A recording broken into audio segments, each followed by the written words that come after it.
Hello, I'm Ryan Haslam with your SCV News Break for Monday, October 14th.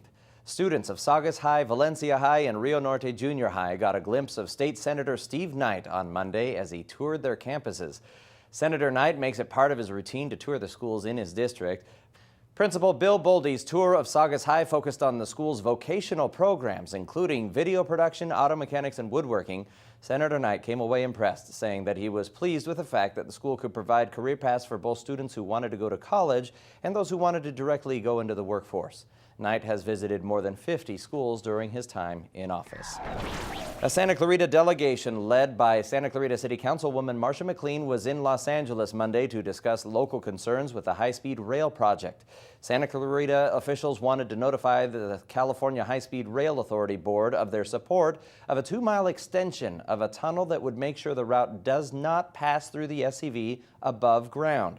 As of now, the plan calls for the tracks to emerge above ground near Pinecrest School and Sulphur Springs Elementary School on the eastern side of the SCV. That spot is also near where a housing track is set to be built one day.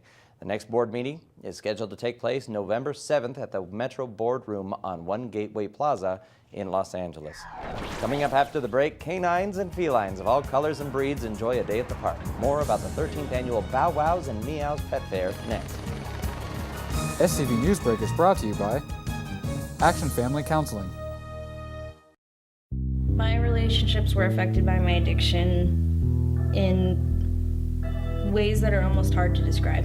I lost that trust and that sense of intimacy that you have with your family. Everyone says that, oh, it's just a plant, like you can't get addicted to it, but like really, it is addictive. If you're doing it all day, like every day, it's just like that's all your life consists of is smoking weed, like then it's addictive. Think your son is, you'll never know, because it is hard to hide, but if you try hard enough, you can conceal it.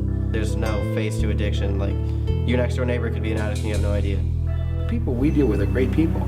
They're just making bad choices. So if we can help people make better choices, everybody wins. And I love you very, very much.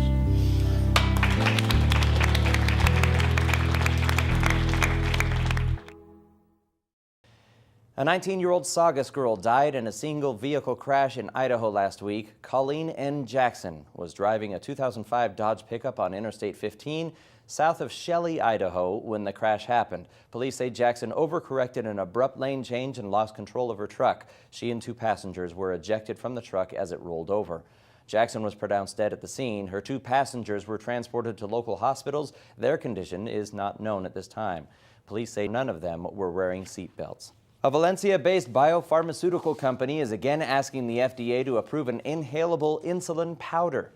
Mankind Corp's first FDA application for the marketing and sale of their product, Afrezza, was denied 2 years ago. Afrezza is designed to improve glycemic control in adults with type 1 or type 2 diabetes. Mankind has been in the research and development phase since it was formed by billionaire investor Alfred Mann. The company does not yet have any marketable products. More than 140 dogs and cats are living it up at their new homes tonight. They were all adopted Sunday in Newhall at one of the biggest adoption events of the year. The 13th annual Bow Wows and Meows Pet Fair brings in animals from 6 county shelters to help them find a home. We've had between probably 8,000 and 10,000 people through the end of the day, and we have Extreme Canine Stunt Show, we have our famous Fun Dog Show, we have tons of vendors, we have a big raffle. It's just good times for pet owners. There's vaccines, there's rabies shots, free, so you can get your dog license here from one of the shelters. We take care of everything today that deals with cats and dogs. Now for your weather. Clear skies and a high of 80 degrees to start off the week here in Santa Clarita. Overnight lows are expected in the mid-50s tonight. More warm temperatures are in store, but so is some wind. On Wednesday, we'll be on fire watch as 35 to 45 mile-an-hour winds are expected in the area along with low humidity. That fire watch is set to expire Wednesday evening, leaving warm, sunny days for us Thursday and Friday. Well, more than 300 people learned creative ways to make a positive impact on the environment Saturday.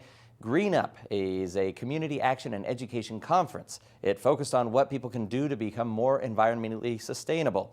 Keynote speaker Dr. Jeffrey Chase works to encourage environmentally conscious choices using education. When I think about the kinds of programs that happen in second grade classrooms, I think those are important. When I think about billboards that talk about the importance of the ocean, I think that's important. So I think there are multiple strategies.